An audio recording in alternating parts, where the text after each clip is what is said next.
शिकारी ने शिकार करते समय भयानक चीज देखी। उसने स्पष्ट रूप से एक छोटा हिरण निशाना बनाया था, लेकिन जब उसने ट्रिगर दबाया तो मारा गया एक छोटा लड़का।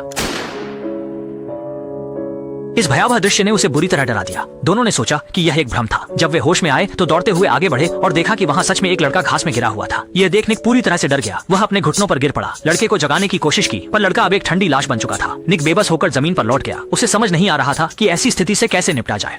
जोसेफ सीशर, लड़के के पिता भी खबर सुनकर आ गए। जमीन पर अपने मृत बेटे को देखकर बूढ़े पिता के सारे अरमान टूट गए और सामने खड़े अपने बेटे के हत्यारे को देखते हुए उन्होंने गुस्से में अपनी हाथ की बंदूक उठा ली। भले ही निक बार बार इस गलतफहमी की सफाई दे रहा था, लेकिन बूढ़े पिता के कानों से उसके शब्दों का कोई असर नहीं हुआ। जैसे ही निक ने सोचा कि अब वह जरूर मर जाएगा, तभी पीछे से एक गोली आई और बूढ़े पिता के शरीर को चीर गई। यह निक के साथी दाशान की गोली थी। लगातार हत्या की घटनाएं हो रही थीं। निक का मन पहले ही बिखर चुका था। वह तो बस सप्ताहांत में शिकार पर निकला था, लेकिन नहीं जानता था कि यह सब 2 लोगों की जान ले लेगा। जब निक सोच में पड़ा हुआ था, उसके मित्र दाशान ने बिना घबराए लाशों को संभालना शुरू कर दिया। उसने पिता पुत्र की लाशों को घने झाड़ियों में खींचकर छुपा दिया। निक, जो अभी भी वहीं खड़ा था, दाशान ने उसे खींच लिया और जल्दी से कार चलाकर जंगल से बाहर आ गया।